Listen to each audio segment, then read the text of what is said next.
Moving to the next thing I would really like to mention is that we've talked, he was mentioning about parties, and I heard someone mentioning about having a lot of parties for us to be a multi-party. Personally, I don't have a problem having 1,000 parties.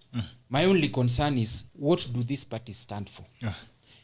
For example, you look at most of these people, they're in a party, but you can't draw the line which party they are in. Like, for example, let's use his example. There was Jubilee, there was PEP, there is CCK. So you realize that as a democracy, parties are supposed to be organized around ideologies. Ideologies that people can relate with. And that's the reason why someone like me, I'm riding independent. I'm riding independent because at the moment, there's no party or presidential candidate who has come out with a plan and a plan on how to execute that plan. Okay. And a demonstration of the consequential results of that plan. One side is talking about Azimio la Umoja. I can't sell that to the people of Butula. Why? Because the people of Butula are very peaceful. I've never seen any fights. They are normal. Of course, people argue and they move on. In Nairobi here, the only thing that I buy from, my mom is a Luo, my dad is a Luya. The only thing that I buy from Luos is fish, for my own known reasons. The rest of the other things I buy from Kikuyus, most of the things I buy from Kikuyus, and I don't have a problem. I already have my Azimio with all my other.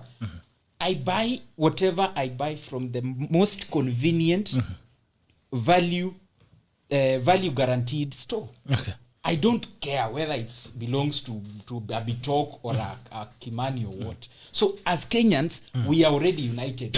Anyone who lies to you that these tribal kingpins must come together for us to be united, that is a scam.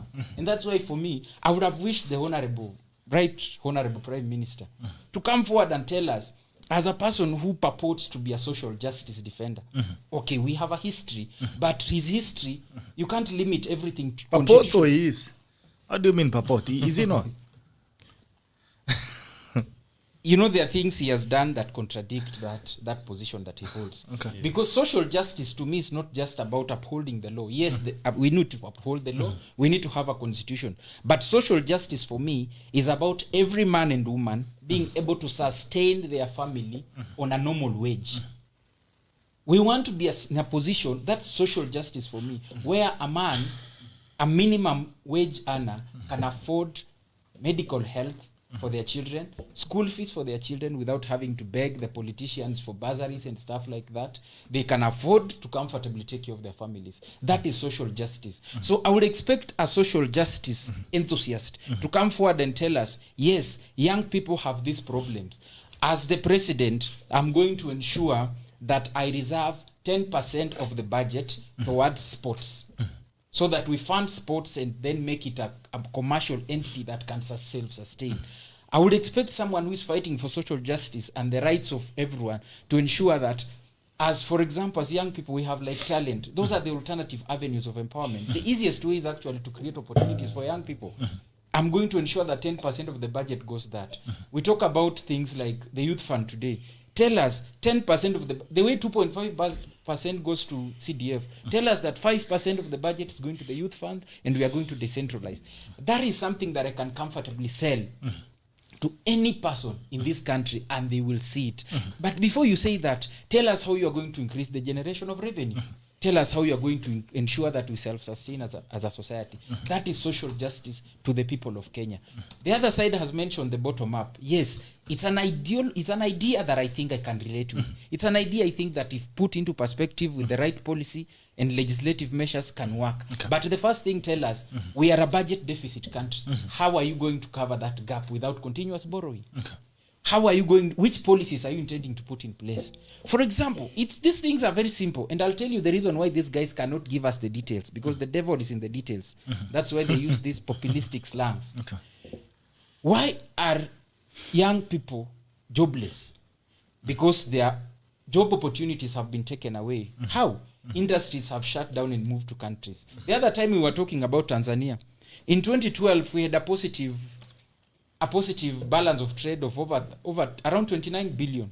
As we speak today, our balance of trade with Tanzania is less than 10 billion.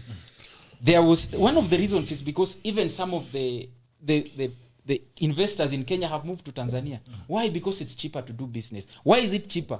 Because the cost of business is low.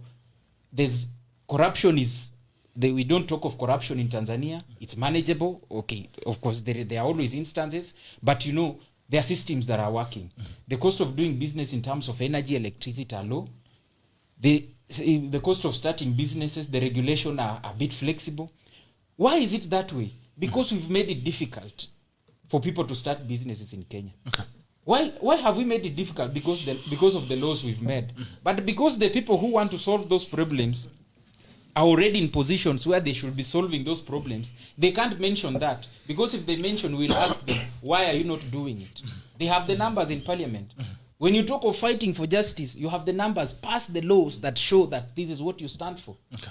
And that's why you mentioned, I don't know if you mentioned or him, we talk about issues of, he talked of the foot soldiers. You hear, we've been talking about issues like the 6 Ps. In a devolution system like ours, I always tell Kenyans, and this is the same thing I always tell the people of Butula constituency, the most important seat, there are 2 important seats in the era of devolution, the MCA and the MP. Okay. You get the right MCA and you get the right MP. You don't even need the president. You don't even need a governor. Because with the right MCA and the right MP, the right laws will be made in parliament. There will be sufficient oversight of the executive.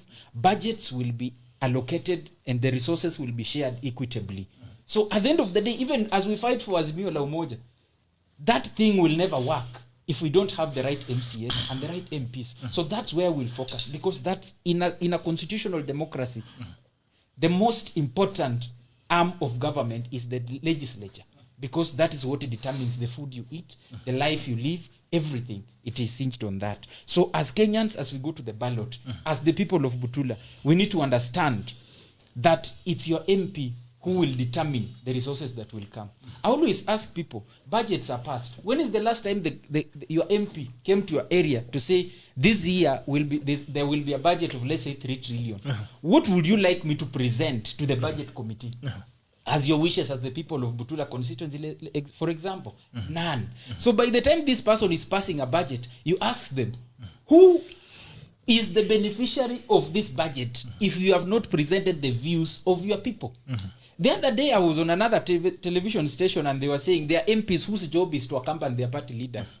Every day.